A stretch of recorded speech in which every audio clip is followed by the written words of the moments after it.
जय हिंद प्यारे साथियों, स्वागत है आप सभी का उत्कर्ष एकेडमी खिलचीपुर के ऑनलाइन प्लेटफॉर्म में। इस वीडियो में हम लोग एमपी पुलिस कांस्टेबल एग्जाम के लिए सामान्य ज्ञान के वेरी मोस्ट और इम्पोर्टेंट क्वेश्चन डिस्कस करेंगे। प्यारे साथियों, परीक्षा में पूछे जा रहे प्रश्नों पर आधारित अति संभावित प्रश्न इस वीडियो में लिए गए हैं, जो आपकी आगे आने वाली शिफ्टों के लिए अति महत्वपूर्ण साबित होंगे।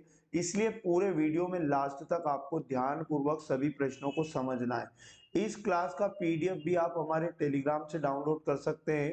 टेलीग्राम का लिंक आपको इस वीडियो के डिस्क्रिप्शन में मिल जाएगा। यदि आप चैनल पर पहली बार विजिट कर रहे हैं तो चैनल को सब्सक्राइब करके बेल आइकन को ऑन कर लें, जिससे आपको सभी क्लास का नोटिफिकेशन तुरंत मिल पाएगा।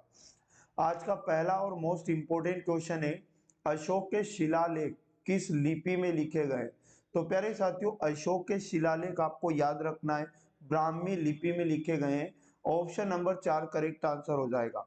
अशोक जो था मौर्य राजवंश का तीसरा शासक था और बिंदुसार का पुत्र था। तो ये जानकारी भी आपके लिए महत्वपूर्ण हो जाती है। अगला क्वेश्चन हमारे पास है, भारत की पहली समुद्री सुरंग का निर्माण किस शहर में होगा। तो भारत की पहली होगी समुद्री सुरंग होगी, इसका निर्माण याद रखिएगा मुंबई में होगा। ऑप्शन नंबर 4 करेक्ट आंसर हो जाएगा। नेक्स्ट क्वेश्चन है हमारे पास, निम्नलिखित में से कौन सिख धर्म के छठे गुरु है। तो सिख धर्म के छठे गुरु आपको याद रखना है गुरु हरगोविंद। ऑप्शन नंबर 1 सही जवाब याद रखिएगा। गुरु रामदास, अगर एग्जाम में पूछ ले सिखों के कौन से गुरु थे तो चौथे नंबर के गुरु थे। और गुरु अंगद से आप याद रखिएगा सिखों के दूसरे गुरु थे। और गुरु अर्जुन आपको याद रखना है सिखों के पांचवें गुरु थे। अगला क्वेश्चन है हमारे पास, यूआईडीएआई का पूर्ण रूप क्या है। आईएमपी क्वेश्चन एग्जाम के अंदर पूछा जा सकता है। तो यूआईडीएआई का पूर्ण रूप आपको याद रखना है unique identification authority of India. Option number 2 इसका राइट आंसर आप याद रखिएगा। अगला क्वेश्चन है हमारे पास, निम्नलिखित में से किस राज्य में काकरापारा परमाणविक विद्युत स्टेशन स्थित है। तो याद रखिएगा काकरापारा परमाणु विद्युत स्टेशन गुजरात राज्य में है। ऑप्शन नंबर 2 करेक्ट हो जाएगा। अच्छा, राजस्थान में क्या है तो आप याद रखिएगा राजस्थान परमाणु ऊर्जा संयंत्र राजस्थान से याद रखें। और महाराष्ट्र से आप याद रखें तारापुर परमाणु रिएक्टर महाराष्ट्र में है। और कर्नाटक में केगा परमाणु संयंत्र आपको याद रखना है। नेक्स्ट क्वेश्चन है, किस शासन काल में दो निर्णायक युद्ध पानीपत का तीसरा युद्ध और बक्सर का युद्ध हुए। तो पानीपत का तीसरा युद्ध और बक्सर का युद्ध आपको याद रखना है शाह आलम द्वितीय। ऑप्शन नंबर 3 शाह आलम द्वितीय के शासन काल में हुए थे पानीपत का तीसरा और बक्सर का युद्ध।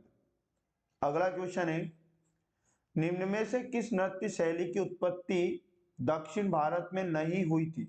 तो दक्षिण भारत में सत्रिया जो नृत्य है इसकी उत्पत्ति नहीं हुई थी। ऑप्शन नंबर 3 करेक्ट हो जाएगा। सत्रिया आपको याद रखना है इस नृत्य असम का ये शास्त्रीय नृत्य है, तो असम से इसकी उत्पत्ति है। आगे यदि बात करूं कथकली की उत्पत्ति केरल से है।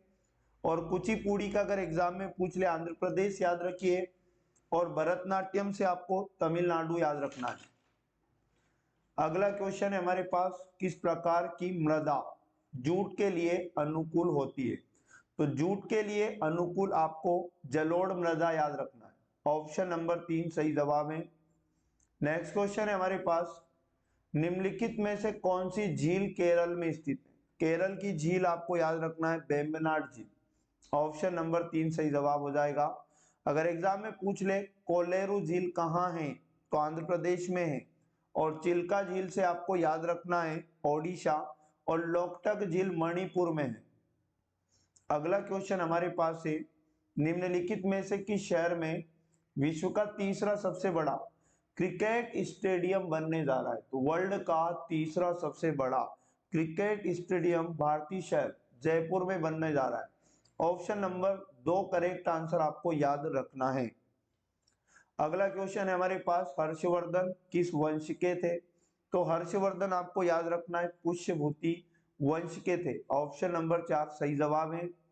नेक्स्ट क्वेश्चन है हमारे पास, वह ब्याज दर है जो वाणिज्यिक बैंकों को रिजर्व बैंक को देना पड़ता है यदि वे रिजर्व बैंक की कमी के मामले में इससे पैसा उधार लेते, तो उस दर को कहते हैं बैंक दर। ऑप्शन नंबर 3 बिल्कुल सही जवाब हो जाएगा।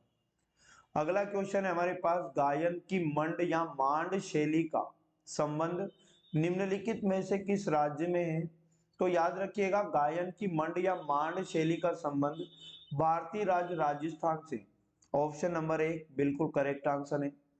अगला क्वेश्चन आप याद रखिएगा, किस अंतरराष्ट्रीय युद्ध के दौरान रूसी क्रांति हुई थी? तो रूसी क्रांति का संबंध याद रखिएगा प्रथम विश्व युद्ध के दौरान से है। ऑप्शन नंबर 4 बिल्कुल सही जवाब है। नेक्स्ट क्वेश्चन है, हॉर्नबिल महोत्सव कितने दिनों तक मनाया जाता है? तो हॉर्नबिल महोत्सव याद रखिएगा 10 दिनों तक मनाया जाता है और ये प्रत्येक वर्ष 1 से 10 दिसंबर तक नागालैंड में मनाया जाने वाला उत्सव है।